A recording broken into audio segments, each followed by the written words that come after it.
सुख दुखे समे कृत्वा लाभा लाभो जया जयो ततो युद्धाय युज्यस्व नैवं पाप ववाप्स्यसि। अर्थात सुख दुख को समान मानकर लाभ हानि जय पराजय का विचार किए बिना यदि तुम युद्ध करोगे कौन्तेय, तो तुम पाप के भागी नहीं बनोगे।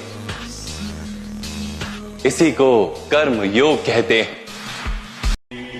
जो व्यक्ति ये जान लेता है कि वो स्वयं कुछ नहीं करता,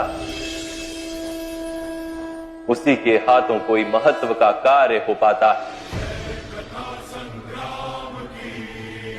कदापि तुम भूल गए।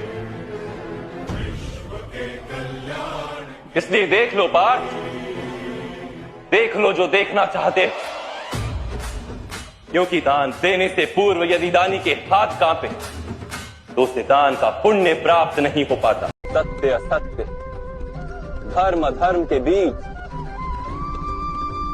जब भी तुम्हारा मन संतुलन खोएगा, तब तब मेरा प्रयत्न यही रहेगा कि तुम्हें सही मार्ग पर ला सकूं।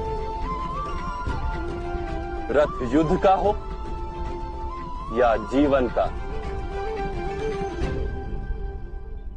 मैं उत्तम सारथी हूं पार्थ। किंतु मैं परमात्मा के दर्शन के बिना समर्पण किस प्रकार कर सकता हूं मां? परमात्मा के दर्शन करने हेतु अपनी आंखों पर बंधे लालसा, अहंकार, क्रोध और पूर्वाग्रह की पट्टियों को उतारना होता है। अंधेरे कक्ष में बैठा मनुष्य यदि कहे कि उसे सूर्य के दर्शन करने, तो उससे क्या कहोगे? यही कहोगे ना कि कक्ष से बाहर आ जाए और आकाश के नीचे खड़ा हो जाए। सूर्य तो सदैव उपस्थित है। वैसे ही पार ये सृष्टि ही परमात्मा है, परमात्मा ही सब कुछ है। परमात्मा के सिवा कुछ भी नहीं। एक बात समझ लो सखी, जो केवल अपनी पीड़ाओं को गले से लगाकर जीता है, वो निर्बल बन जाता है। किंतु जो व्यक्ति सारे समाज की पीड़ाओं को अपने हृदय से लगाकर जीता है, वो बलवान बन जाता है।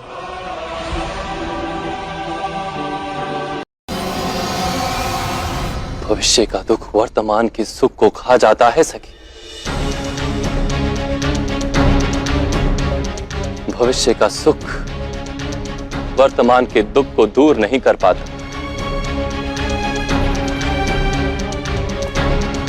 भविष्य जानने का प्रयास मत करो सखी, इससे कोई लाभ नहीं। वर्तमान में जीना सीखो, अपना कर्म करो और ईश्वर की योजनाओं को ईश्वर के पास ही रहने दो। मन को खोने मत देना।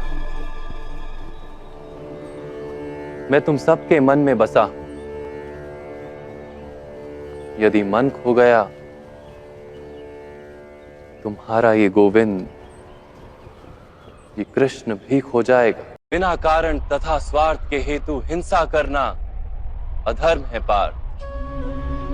वास्तव में अहिंसा ही परम धर्म है और उसके साथ सत्य, क्रोध ना करना, त्याग, मन की शांति, निंदा ना करना, दया भाव, सुख के प्रति आकर्षित ना होना, बिना कारण कोई कार्य ना करना, तेज, क्षमा, धैर्य, शरीर की शुद्धता, धर्म का द्रोह ना करना तथा अहंकार ना करना, इतने गुणों को सत्व गुणी संपत्ति या दैवी संपत्ति कहा जाता है।